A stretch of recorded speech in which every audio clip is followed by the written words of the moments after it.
Assalamualaikum warahmatullahi wabarakatuh. Perkenalkan, nama saya Usfa Yogi Prabowo. Saya dari kelas A, jurusan Geografi, NIM R1B1 21099. Baik, kali ini saya akan menjelaskan video 2, tugas geologi dasar.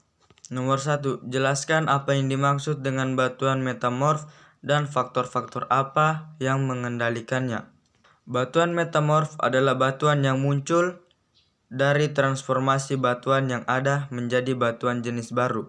Dalam proses yang disebut metamorfisme, batuan asli mengalami suhu lebih dari 150 hingga 200 derajat Celcius, 300 hingga 400 derajat Fahrenheit, dan seringkali tekanan tinggi 100 megapascal 1000 bar atau lebih, menyebabkan perubahan fisik atau kimia yang mendalam.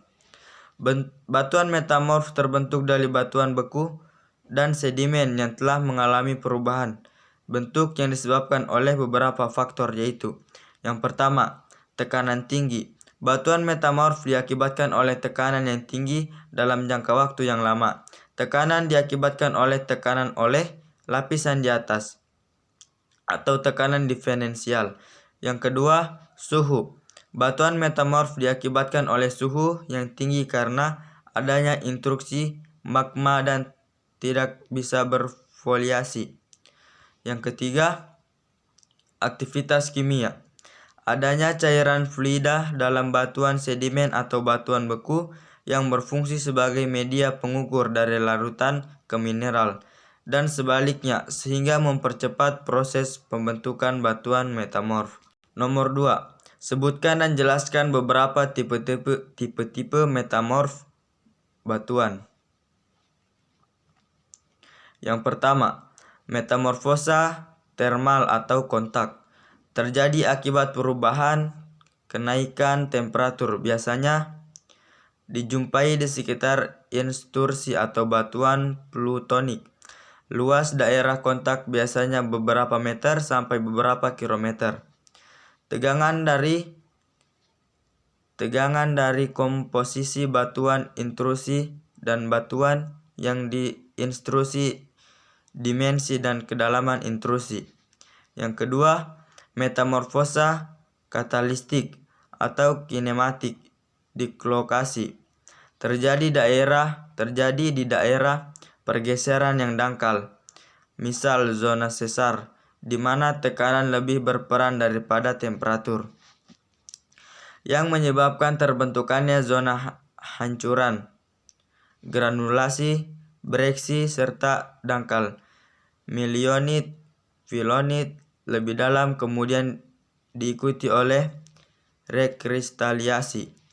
Yang ketiga, metamorfosa regional terjadi akibat perubahan kenaikan tekanan dan temperatur secara bersama-sama.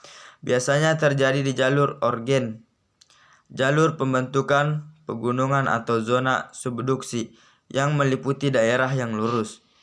Yang keempat, metamorfosa burial terjadi akibat pembahanan, biasanya terjadi di cekungan sedimentasi. Perubahan mineralogi ditandai munculnya zeolit.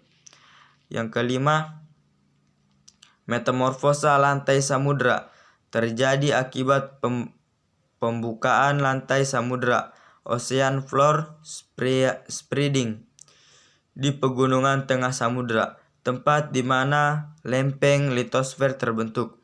Bentuk metamorf yang biasa umumnya berkomposisi dan ultrabasa. Nomor 3.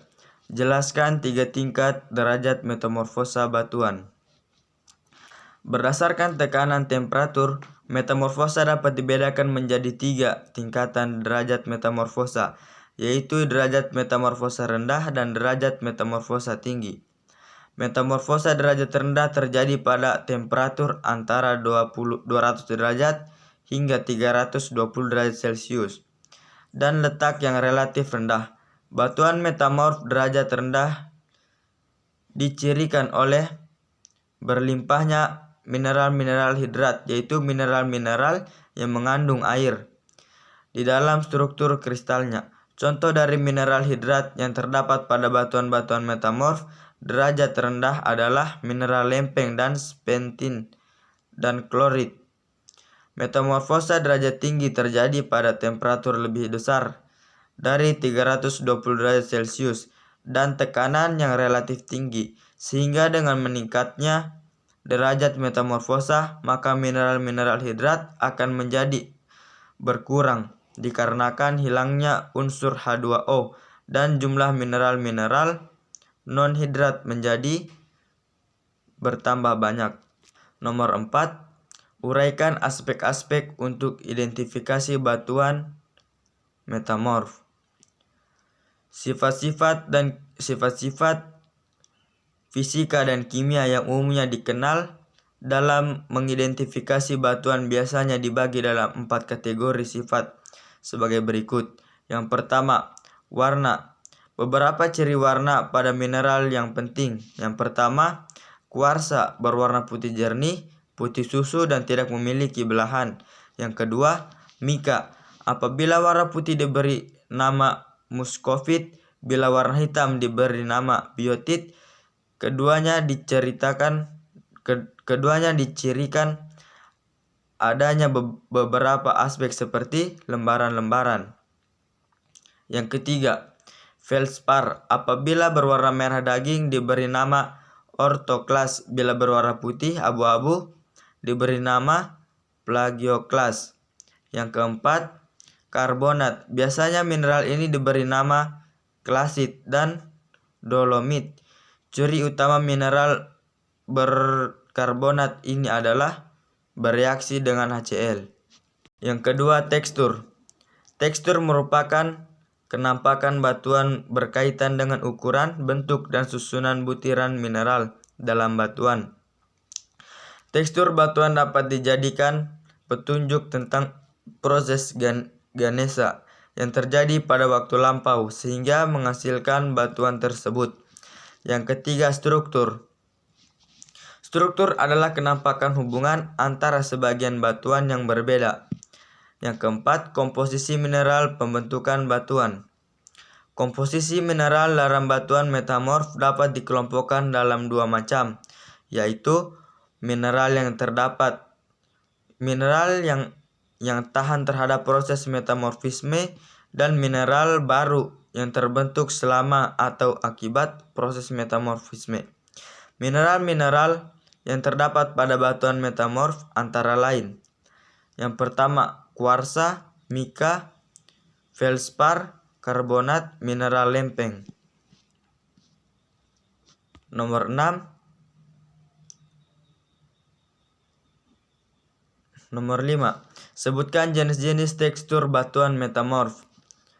Yang pertama, tekstur berdasarkan ketahanan terhadap proses metamorfosa, yaitu relik, palimpsest, sisa, dan kristoblastik. Yang kedua, berdasarkan butiran tekstur batuan metamorf dapat dibedakan menjadi fanerit dan afnetit. Yang ketiga, berdasarkan bentuk individu kristal pada batuan metamorf dapat dibedakan menjadi euhedral, subhedral, dan anhedral. Yang keempat, berdasarkan bentuk kristal tersebut, maka tekstur batuan metamorf dapat dibedakan menjadi idioblastik dan xenoblastik atau hipoblastik. Yang kelima, berdasarkan bentuk mineral tekstur, batuan metamorf dapat dibedakan menjadi lepublastik, nemoblastik, dan granoblastik. Nomor 6. Uraikan jenis-jenis struktur, foliasi, dan non-foliasi batuan metamorf. Yang pertama, struktur foliasi. Struktur foliasi adalah struktur paralel yang dibentuk oleh mineral pipih atau mineral primastik sehingga terjadi pada metamorfosa regional dan metamorfosa ketaklastik. Berdasarkan struktur foliasi yang umumnya ditemukan, yang pertama, Stay cleavage, struktur foliasi planar yang dijumpai pada bidang belah batu, sabak atau slate. Mineral maka mulai hadir. Batuannya disebut slate atau batu bak. Yang kedua, pilitik. Rekrisalisasi lebih kasar daripada slatic cleavage. Batuan lebih mengkilap daripada batu sabak. Mulai terjadi pemisahan mineral pipih dan mineral granular. Meskipun belum begitu jelas, belum sempurna, batuannya disebut pilit atau filit. Yang ketiga, skistos atau struktur perulangan dari mineral pipih dan mineral granular. Mineral pipih orientasinya menurus atau tidak terputus, sehingga disebut dengan close kristosi. Batuannya disebut schist atau sekis. Yang keempat,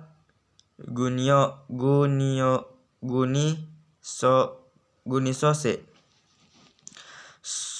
Struktur perluangan dari mineral pipih dan mineral granular. Mineral pipih orientasinya tidak menerus atau terputus, sehingga disebut dengan open schistosity. Batuannya disebut gneiss. Yang kedua, struktur non-foliasi adalah struktur yang dibentuk oleh mineral-mineral yang ekuadional dan umumnya terjadi dari butiran-butiran granular. Seringkali terjadi pada metamorfosa termal. Beberapa struktur non-foliasi yang umumnya ditemukan. Yang pertama, granulos. Struktur non-foliasi yang terdiri dari mineral-mineral granular. Yang kedua, hormofelsik. Struktur non-foliasi yang dibentuk oleh mineral-mineral ekuidimensional dan ekuigranular, tidak terorientasi khususnya akibat metamorfosa termal. Batuannya disebut hornfels. Yang ketiga, katalastik. Struktur non-foliasi yang dibentuk oleh pecahan atau fragmen batuan atau mineral berukuran kasar dan umumnya membentuk kenampakan berkasiasi. Terjadi akibat metamorfosa karakteristik batuan disebut kataklasit.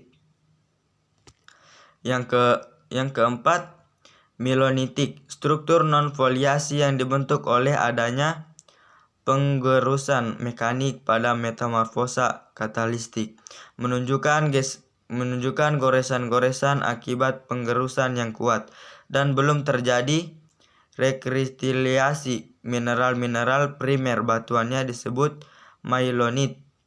Yang kelima, pilonitik. Gejala dan kenampakan sama dengan minolitik, tetapi butirannya halus. Sudah terjadi rekristalisasi, menunjukkan kilap psiki. Batuannya disebut pilonit. Nomor 7. Sebutkan perbedaan antara batuan gamping dan marmer. Marmer adalah jenis batuan kristal kasar yang berasal dari batu gamping atau disebut dolomit. Sedangkan gamping merupakan marmer yang masih sangat muda, sehingga masih kurang baik jika dibuat untuk jenis kerajinan. Marmer merupakan batu gamping yang mengalami metamorfosa. Nomor 8.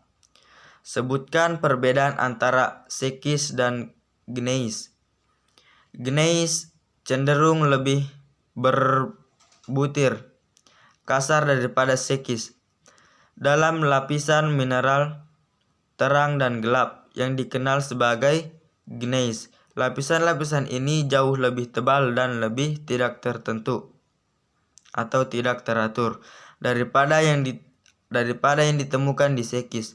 Dibandingkan dengan gresir, sekis lebih berbutir halus dan cenderung pecah menjadi lempeng tipis dalam arah plana, yang dikenal sebagai cystocity.